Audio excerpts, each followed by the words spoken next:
Hello દોસ્તો, સ્વાગત છે તમારું। આજના વિડીયોમાં આપણે વાત કરવાના છે ડિજિટલ ગુજરાત વેબસાઇટ વિશે। દોસ્તો, હવે જ્યારે પણ તમે રજિસ્ટ્રેશન કે લોગિન કરવા માટે ડિજિટલ ગુજરાત વેબસાઇટ પર જશો તો અહીંયા વેબસાઇટને પૂરેપૂરી ચેન્જ કરી દેવામાં આવી છે। જેવું તમે અહીંયા વેબસાઇટ પર જશો તો તમને એક અહીંયા સૂચના જોવા મળશે। તમે જોઈ શકો છો, નાગરિકો માટે મહત્વપૂર્ણ સૂચના। તો સિટીઝન સિંગલ સાઇન ઓન સિસ્ટમને ડિજિટલ ગુજરાત પોર્ટલ સાથે જોડવામાં આવી છે। તેને લઈને હવે જ્યારે પણ તમે વેબસાઇટ પર જઈને લોગિન કરશો તો તમારી પાસે એસઓસો આઈડી માંગવામાં આવશે।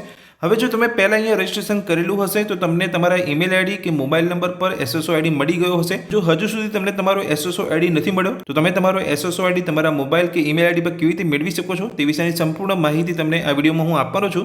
જો તમે ચેનલ પર પહેલી વાર આવ્યા હોય તો ચેનલને સબસ્ક્રાઇબ કરી રાખજો। ચલો વિડીયોની શરૂઆત કરીએ। જો તમે ડિજિટલ ગુજરાત વેબસાઇટ પર પહેલાં રજિસ્ટ્રેશન કરેલું હતું, હવે જ્યારે તમે વેબસાઇટ પર જઈને લોગિન કરવા જાઓ છો તો તમારી પાસે એસએસઓ આઈડી માંગવામાં આવે છે।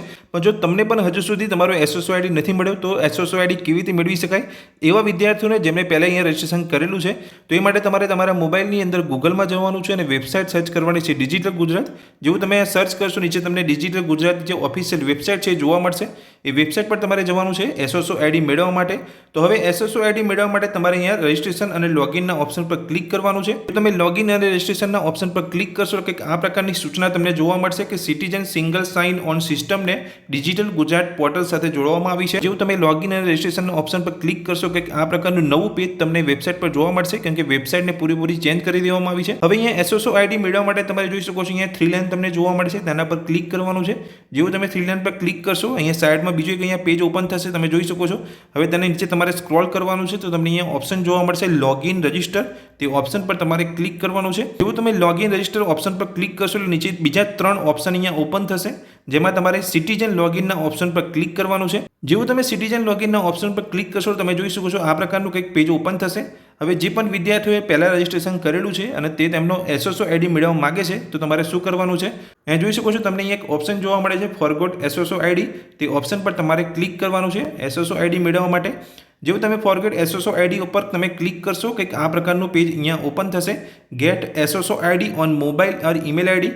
જ્યારે પણ તમે અહીંયા રજિસ્ટ્રેશન કર્યું હશે ડિજિટલ ગુજરાત વેબસાઇટ પર ત્યારે તમે તમારો મોબાઈલ નંબર કે અહીંયા ઈમેલ આઈડી ઓપ્શન સિલેક્ટ કર્યો હશે, કાં તો તમે તમારો મોબાઈલ નંબર આપ્યો હશે, કાં તો તમે ઈમેલ આઈડી આપ્યો હશે। જે પણ તમે અહીંયા માહિતી આપી હતી રજિસ્ટ્રેશન કરતી વખતે એ માહિતી તમારે અહીંયા સિલેક્ટ કરવાની છે એસએસઓ આઈડી મેળવવા માટે। તો નીચે તમે જોઈ શકો છો કે ઓપ્શન જોવા મળે છે સિલેક્ટ ટાઈપ, એટલે કે તમે મોબાઈલ નંબર આપ્યો હતો કે ઈમેલ આઈડી, તો અહીંયા સિલેક્ટ ટાઈપના ઓપ્શન પર ક્લિક કરવાનું છે।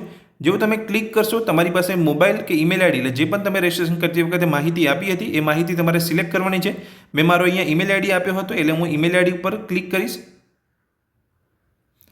જેવું તમે ઈમેલ આઈડી કે મોબાઈલ નંબર જે પણ ઓપ્શન તમે સિલેક્ટ કરો છો તો એ માહિતી તમારી પાસે માગવામાં આવશે। તો નીચે તમે જોઈ શકો છો કે એક બોક્સ અહીંયા ઓપન થયું છે જ્યાં એન્ટર ઈમેલ આઈડી અથવા મોબાઈલ નંબર, અહીંયા તમે મોબાઈલ નંબર સિલેક્ટ કરો છો તો તમારે મોબાઈલ નંબર એન્ટર કરવાનો છે, ઈમેલ આઈડી સિલેક્ટ કરો છો તો તમારે ઈમેલ આઈડી એન્ટર કરવાનો છે। તો હું મારી અહીંયા માહિતી આપી દઉં છું। ત્યારબાદ તમે નીચે જોઈ શકો છો તમારી પાસે અહીંયા કેપેચા માગવામાં આવશે, એ કેપેચા તમારે એન્ટર કરવાના છે અને કન્ફર્મના બટન પર ક્લિક કરવાનું છે। તમે કન્ફર્મના ઓપ્શન પર ક્લિક કરશો તમે જોઈ શકો છો આ પ્રકારનો મેસેજ તમને જોવા મળશે, email send successfully, check your email for SSO ID, your SSO ID. તમે જોઈ શકો છો તમને અહીંયા તમારો એસએસઓ આઈડી પણ જોવા મળશે। તો તમે જોઈ શકો છો મને મારા ઈમેલ ઉપર અહીંયા મારો એસએસઓ આઈડી મળી ગયો છે, Gujarat SSO user login details, એ મારો એસએસઓ આઈડી મને ઈમેલ પર મળી ગયો છે। એ માહિતી તમે જોઈ શકો છો, એસએસઓ આઈડી તમને જોવા મળે છે થેન્ક્સ ગુજરાત એસએસઓ ટીમ, લોગિનની વિગતો અહીંયા ગુજરાતીમાં પણ લખેલું છે તમે જોઈ શકો છો।